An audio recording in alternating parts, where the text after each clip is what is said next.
Hi guys, welcome back to my channel which is a head bath. Guys, ಇವತ್ತು almost ಎಲ್ಲರ ಒಂದು focus ಆಗಿರ್ಬೋದು, concentrate ಆಗಿರ್ಬೋದು ಈ ಶೇರ್ ಮೇಲೆ ಆಲ್ಮೋಸ್ಟ್ ಇತ್ತು. ಸೊ ಈ ಶೇರ್ನ ನೋಡ್ಬೋದು ನೀವು 4.98% ಅಷ್ಟು ಟಾಪಲ್ಲಿ ಅಂದರೆ ಅಪ್ಪರ್ ಸರ್ಕ್ಯೂಟಲ್ಲಿ ಕ್ಲೋಸ್ ಆಗುತ್ತೆ. ಅರೌಂಡ್ 5 ರೌಂಡ್ ಫಿಗರ್ನ ತೊಗೊಳ್ಳೋದಾದ್ರೆ ನಮಗೆ 5% ಹೋಗಿ ಅಪ್ಪರ್ ಸರ್ಕ್ಯೂಟಲ್ಲಿ ಕೂತ್ಕೊಂಡ್ಬಿಟ್ಟಿದೆ. ಅಂದರೆ ಫುಲ್ ಬೈಯರ್ಸೇ ಇದ್ದಾರೆ, ಇದರಲ್ಲಿ ಸೆಲ್ಲರ್ಸ್ ಯಾರೂ ಇಲ್ಲ. ನ್ಯಾಷನಲ್ ಸ್ಟಾಕ್ ಎಕ್ಸ್ಚೇಂಜಲ್ಲಿ ಹೋಗ್ಬಿಟ್ಟು ನೀವು ಈ ಒಂದು ಶೇರ್ನ ಹೊಡೆದ್ಬಿಟ್ಟು ಆರ್ಡರ್ ಬುಕ್ನ ತೆಗೆದು ನೋಡಿದ್ರೆ ಹತ್ತತ್ರ 9,50,000 ಬೈಯಿಂಗ್ ಆರ್ಡರ್ಸು ಇನ್ನೂ ಸ್ಟಿಲ್ ಹಾಗೆ ಕೂರ್ತವೆ. ಸೆಲ್ಲರ್ ಸೈಡಲ್ಲಿ ಯಾರೂ ಇಲ್ಲ. ಓಕೆ, ಸೊ ಮುಂದೆ ನೋಡೋದಾದರೆ ನೆನ್ನೆ ದಿನ ಏನಾಯ್ತಪ್ಪ ಅಂತ ಹೇಳಿದ್ರೆ ಇರೆಡಾ ಸೋಸ್ 5% after 390 crore worth of shares change hands. 390 ಕೋಟಿಯ ವರ್ತಿನ ಶೇರ್ಗಳನ್ನು ಯಾರೋ ತೊಗೊಂಡಿದ್ದಾರೆ. ಇರೆಡಾ ಶೇರ್ನಲ್ಲಿ 390 ಕೋಟಿಯ ಶೇರ್ಸ್ನ 390 ಕೋಟಿ ವರ್ತಿನ ಶೇರ್ನ ಯಾರೋ ತೊಗೊಂಡಿದ್ದಾರೆ. ಆದ ಕಾರಣ ಸ್ಟಾಕು ಇಷ್ಟೊಂದು ಮೂಮೆಂಟಮ್ನ ಪಡ್ಕೊಂತು. ಸೊ ನೋಡೋಣ ಮುಂದೆ. ಅರೌಂಡ್ 2 crore ಹತ್ತತ್ರ 2 ಕೋಟಿ ಇರೆಡಾನ ಶೇರ್ಗಳನ್ನು ₹160 ಅಂತೆ. 2 ಕೋಟಿ ಶೇರ್ಗಳನ್ನು ₹160 ಅಂತೆ 390 ಕೋಟಿ ಕೊಟ್ಬಿಟ್ಟು ಯಾರೋ ತೊಗೊಂಡಿದ್ದಾರೆ. ಸೊ ಆದ ಕಾರಣ ಅಪ್ಪರ್ ಸರ್ಕ್ಯೂಟಲ್ಲಿ ಶೇರು ಟ್ರೇಡ್ ಆಗ್ತಿದೆ. ಓಕೆ, ಫಾರ್ ಎಕ್ಸಾಂಪಲ್ ಈಗ ತೊಗೊಳೋದ್ರೆ 10 ಶೇರ್ ಏನಾದರೂ ತೊಗೊಂಡ್ರೆ ಸ್ಟಾಕಲ್ಲಿ ಏನಾದರೂ ಇಂಪ್ಯಾಕ್ಟ್ ಬರುತ್ತಾ? ಇಲ್ಲ. 100 ಶೇರ್ ತೊಗೊಂಡ್ರೆ ಬರುತ್ತಾ? ಇಲ್ಲ. 1000 ಶೇರ್ ತೊಗೊಂಡ್ರೆ ಬರುತ್ತಾ? ಇಲ್ಲ. ಓವರಾಲ್ ಆಗಿ ನಾವೇನು ಸ್ಮಾಲ್ ಇನ್ವೆಸ್ಟರ್ಸ್ ಇದ್ದೀವಿ, ನಾವೇನೇ ಮಾಡಿದ್ರು ಕೂಡ ಇಂಪ್ಯಾಕ್ಟ್ ಬರೋದಿಲ್ಲ. ದೊಡ್ಡ ಅಮೌಂಟ್ನ ಹಾಕಬೇಕು. ಬಿಗ್ ಪ್ಲೇಯರ್ಸ್ ಬಂದ್ಬಿಟ್ಟು ದೊಡ್ಡ ಅಮೌಂಟ್ನ ಯಾವಾಗ ಹಾಕ್ತಾರೋ, ಫಾರ್ ಎಕ್ಸಾಂಪಲ್ ಇಲ್ಲೇ ನೋಡ್ಬೋದು ನೀವು 390 ಕೋಟಿಯಷ್ಟು ಇನ್ವೆಸ್ಟ್ಮೆಂಟ್ ಮಾಡಿದ್ದಕ್ಕೋಸ್ಕರ ಸ್ಟಾಕ್ ಏನಾಯಿತು 5% ಅಪ್ಪರ್ ಸರ್ಕ್ಯೂಟಲ್ಲಿ ಟ್ರೇಡ್ ಆಗೋದಕ್ಕೆ ಸ್ಟಾರ್ಟ್ ಆಯಿತು. ಓಕೆ, ಮುಂದೆ ನೋಡೋಣ. ಆ್ಯಕ್ಚುಲಿ ಇವತ್ತಿನ ದಿನ ನೋಡಿ ಈ ಸ್ಟಾಕಲ್ಲಿ ನೋಡಿ ಇಷ್ಟು ದಿನ ಆ್ಯಕ್ಚುಲಿ ಲೋವರ್ ಸರ್ಕ್ಯೂಟ್ ಲೋವರ್ ಯಾವಾಗ 390 ಕ್ರೋರ್ ತಂದುಬಿಟ್ಟು ಇನ್ವೆಸ್ಟ್ಮೆಂಟ್ ಮಾಡಿದ್ರು ಸರ್ ಅಂತ ಹೋಗ್ಬಿಟ್ಟು ಅಪ್ಪರ್ ಸರ್ಕ್ಯೂಟಲ್ಲಿ ಕೂರ್ತು ಇಲ್ಲಿ. ಅಂದರೆ ಇಲ್ಲಿ ಈ ಟೈಮಲ್ಲಿ ಯಾರೂ ಬೈಯರ್ಸ್ ಇರಲಿಲ್ಲ, ಬರೀ ಸೆಲ್ಲರ್ ಮಾತ್ರ ಇದ್ದರು. ಓಕೆ, ಈ ಟೈಮಲ್ಲಿ ಬರೀ ಬೈಯರ್ಸ್ ಮಾತ್ರ ಇದ್ದಾರೆ, ಸೆಲ್ಲರ್ಸು ಯಾರೂ ಇಲ್ಲ. ಓಕೆ, ಇವಾಗ ಏನಾಗಿದೆ ಅಪ್ಪರ್ ಸರ್ಕ್ಯೂಟಲ್ಲಿ ಹೋಗಿ ಕೂತ್ಕೊಂತು. ಓಕೆ ಫೈನ್, ಅದು ಆ ಕಡೆ ಆದರೆ ಇರೆಡಾನ ಚೀಫ್ ಅವರು ಒಂದು ಮಾತನ್ನು ಹೇಳ್ತಾರೆ. ಸೊ ಮ್ಯಾನೇಜ್ಮೆಂಟ್ ಅವರು ಒಂದು ಮಾತನ್ನು ಹೇಳಿದ್ದಾರೆ. ಸೊ ಏನಪ್ಪ ಅನ್ನೋದನ್ನು ನೋಡೋಣ. ಒಂದು ಸ್ಟಾಕ್ನ ನಾವು ಬೈ ಮಾಡ್ತಿದ್ದೀವಿ ಅಂತ ಹೇಳಿದ್ರೆ, ಅಥವಾ ಏನೋ ನಾವು ಟ್ರ್ಯಾಕ್ ಮಾಡ್ತಿದ್ದೀವಿ ಅಂತ ಹೇಳಿದ್ರೆ ಅದ್ರ ಬಗ್ಗೆ ತಿಳ್ಕೊಳೋದು ಏನೋ ಒಂದು ಇಂಪಾರ್ಟೆಂಟ್. ಸುಮ್ಮನೆ ಬೈ ಮಾಡಿದೆ ಬಿಟ್ಟೆ ಇದಲ್ಲ. ಸೊ ಟ್ರ್ಯಾಕ್ ಮಾಡಬೇಕು. ಸೊ ಅನಿಸ್ಬೋದು ಏನಿದು ಗುರು, ಇದು ಬೋರಿಂಗು ಇಷ್ಟು ಆ ಥರ. ದಯವಿಟ್ಟು ಇರೋದೇ ಕಾನ್ಸೆಪ್ಟೇ ಈ ಥರ. ಇದನ್ನು ತಿಳ್ಕೊಳಲ್ಲ ಅಂದರೆ ಮತ್ತೇನು ತಿಳ್ಕೊಳ್ತೀರ? ಇಂಜಿನಿಯರ್ ಆಗ್ಬೇಕಂದ್ರೆ 4 ವರ್ಷ ಓದ್ತಾನೆ, ಡಾಕ್ಟರ್ ಆಗ್ಬೇಕಂದ್ರೆ 5 ವರ್ಷ ಓದ್ತಾನೆ. ಯಾವುದೋ ವೀಡಿಯೋ ನೋಡ್ಕೊಂಡ್ಬಿಟ್ಟು ನಾನು ಟ್ರೇಡ್ ಮಾಡ್ತೀನಿ, ಸ್ಟಾಕ್ ಮಾರ್ಕೆಟಲ್ಲಿ ಇನ್ವೆಸ್ಟ್ ಮಾಡ್ತೀನಿ ಅಂತಂದ್ರೆ ಏನಾಗುತ್ತೆ? ಏನೂ ಆಗಲ್ಲ, ಏನೂ ಸಿಗಲ್ಲ. ಆಮೇಲೆ ಆ ಥರ ಆಗುತ್ತೆ. ತಿಳ್ಕೊಳ್ಳಿ ಫಸ್ಟು, ಆಮೇಲೆ ಏನಾದರೂ ಮಾಡಿ.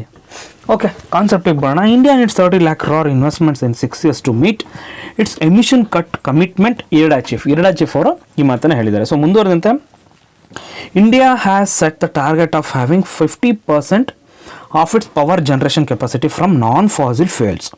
ಅಂದರೆ 50% ಏನು ಪವರ್ ಜನ್ರೇಷನ್ ಇದೆ, ಆ ಒಂದು ಕೆಪಾಸಿಟಿ ಪವರ್ ಜನ್ರೇಷನ್ನು ನಮಗೆ ಮುಂದಿನ ದಿನದಲ್ಲಿ ನಾನ್ ಫಾಸಿಲ್ ಫ್ಯೂಯಲಿಂದ ಬರಬೇಕು. ಹಾಗೆಯೇ the government also aims to become net zero carbon emitting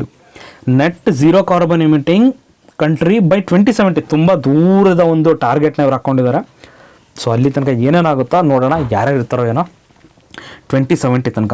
actually ಈ ಒಂದು ಮಾತನ್ನು ಎಲ್ಲಿ ಹೇಳಿದ್ದಾರೆ ಅಂತ ಹೇಳಿದ್ರೆ at a webinar organised by world ಬ್ಯಾಂಕಿಂದ ಒಂದು ಏನು ವೆಬಿನಾರ್ ಮಾಡಿರ್ತಾರೆ. ಸೊ ಆ ಒಂದು ವೆಬಿನಾರಲ್ಲಿ ಈ ಇರೆಡಾನ ಚೀಫ್ ಅವರು ಈ ಒಂದು ಮಾತನ್ನು ಹೇಳಿದ್ದಾರೆ. ಓಕೆ, ಅಂದರೆ ಇರೆಡಾ ಬೇಸಿಕಲಿ ಏನು ಮಾಡುತ್ತಪ್ಪ ಅಂತ ಹೇಳಿದ್ರೆ ಏನು ಈ ಸೋಲಾರ್ ಎನರ್ಜಿ, ಕ್ಲೀನ್ ಎನರ್ಜಿ ಈ ಥರ ಏನು ಬೇರೆ ಬೇರೆ ಕ್ಲೀನ್ ಎನರ್ಜಿ ಇದಾವಲ್ಲ, ಸೊ ಅವರಿಗೆ ಈ ಲೋನನ್ನು ಕೊಡ್ತಕ್ಕಂಥ ಒಂದು ಫಿನಾನ್ಸ್ ಅಸಿಸ್ಟೆನ್ಸ್ನ ಕೊಡ್ತಕ್ಕಂಥ ಕೆಲಸನ ಮಾಡ್ತಕ್ಕಂಥದ್ದು. ಫಾರ್ ಎಕ್ಸಾಂಪಲ್ ಈಗ ಹೊಸ ಯೋಜನೆಗಳು ಬರ್ತಾವಲ್ಲ, ಇಲ್ಲ ನೋಡ್ಬೋದು ನೀವು PM ಸೂರ್ಯ ಘರ್ ಮುಫ್ತ್ ಬಿಜ್ಲಿ ಯೋಜನಾ. ಸೊ ಈ ಥರ ಸೋಲಾರ್ ಟಾಪ್ ಏನು ಅದು ಒಂದು ಯೋಜನೆ ಆಗಿರ್ಬೋದು, ಈ ಯೋಜನೆ ಆಗಿರ್ಬೋದು, PM ಕುಸುಮ್ ಅಂತ ಒಂದು ಯೋಜನೆ ಬಂತು. ಸೊ ಈ ಒಂದು ಯೋಜನೆಗಳು ಬರ್ತಾವಲ್ಲ ಇದರ ಅಂಡರಲ್ಲಿ ಸಬ್ಸಿಡಿ ತೊಗೊಳೋದಾಗಿರ್ಬೋದು, ಈ ಥರ ಫಿನಾನ್ಷಿಯಲ್ ಅಸಿಸ್ಟೆನ್ಸ್ನ ಇರೇಡಾ ಕೊಡುತ್ತೆ. ಈ ಥರ ಒಂದು ಫಿನಾನ್ಷಿಯಲ್ ಅಸಿಸ್ಟೆನ್ಸ್ನ ಕೊಡುತ್ತೆ. ಸೊ ಯಾವಾಗ ಏನೋ ಒಂದು ಹೊಸ ಒಂದು ಯೋಜನೆ ಬಂತು ಗೌರ್ಮೆಂಟಿಂದ, ಸೊ ಆ ಯೋಜನೆ ಬಂದ ತಕ್ಷಣ ಏನಾಗುತ್ತೆ, ಇವ್ರಿಗೆ ಪ್ರಾಜೆಕ್ಟ್ ಸಿಗುತ್ತೆ. ಯಾರಿಗೆ? ಇರೇಡಾ ಅವ್ರಿಗೆ ಏನೂ ಸಿಗಲಿಲ್ಲ ಅಂತ ಹೇಳಿದ್ರೆ ಮುಗಿಯಿತು, ಸರ್ರ ಅಂತ ಕೆಳಗಡೆ ಬರುತ್ತೆ. ಸೊ ಯಾವಾಗ ಹೊಸ ಯೋಜನೆಗಳು ಬರುತ್ತೋ, ಬೇಸಿಕ್ ಕಾನ್ಸೆಪ್ಟ್, ಯಾವಾಗ ಹೊಸ ಪ್ರಾಜೆಕ್ಟ್ ಬರುತ್ತೋ ಕಂಪ್ನಿಗೆ ಕೆಲಸ ಇರುತ್ತೆ, ಪ್ರಾಫಿಟ್ಸು ಚೆನ್ನಾಗಿ ಓಡ್ತಿರುತ್ತೆ, ರೆವಿನ್ಯೂ ಬರ್ತಿರುತ್ತೆ, ಬೇಸಿಕ್ ಅದು. ಸೊ ಆ ಥರ ನೋಡೋದಾದರೆ ಮುಂದಿನ ದಿನಗಳಲ್ಲಿ ಇದೇ ಥರ ಏನು ಗೌರ್ಮೆಂಟ್ಗಳು ಹೊಸ ಯೋಜನೆಗಳು ತರ್ತಾವೋ, ಸೊ ಆ ಹೊಸ ಯೋಜನೆಗಳು ಬಂದಂಗೂ ಈ ಒಂದು ಸ್ಟಾಕಲ್ಲಿ ಮೊಮೆಂಟಮ್ ಸಿಗ್ತಾ ಇರುತ್ತೆ. ಸೊ ನಿನ್ನೆ ದಿನ ನೋಡ್ದಂಗೆ ಹಾಗೆ ಇವತ್ತಿನದು ನೋಡೋದಕ್ಕೂ ನಮಗೆ ತಲೆಯಲ್ಲಿ ಏನು ಬರುತ್ತೆ, ಓಕೆ ಬೈ ಮಾಡ್ಬೋಣ. ಇದನ್ನು ಎಲ್ರಿಗೂ ಕಾನ್ಸೆಪ್ಟ್ ಬರೋದೇ ಹಾಗೆ, ಇವನ್ ನನಗೂ ಕೂಡ ಅನ್ನಿಸ್ತು, ನಿಮಗೆ ಅನ್ನಿಸ್ತಾ ಇರುತ್ತಾ, ಕಾಮನ್ ಅದು. ಓಕೆ, ಅದನ್ನು ನೋಡೋದಾರೆ ಫಸ್ಟಿಗೆ ಸ್ಟಾಕ್ನ ಬಗ್ಗೆ ತಿಳ್ಕೊಳ್ರಿ. ನಾನು ಈ ಮುಂಚೆನೇ ಹೇಳಿದಾಗೆ ಅಲ್ಲಿ ನೋಡಿದ್ರಿ ಇಲ್ಲಿ ನೋಡಿದ್ರಿ ಯಾರೋ ಹೇಳಿದ್ರು ಇದು ಬೋರಿಂಗು ಇಲ್ಲೇ ಬಿಟ್ಟೋಣ, ಆಯ್ತು ಬಿಟ್ಬಿಡಿ ನಿಮ್ಮಿಷ್ಟ.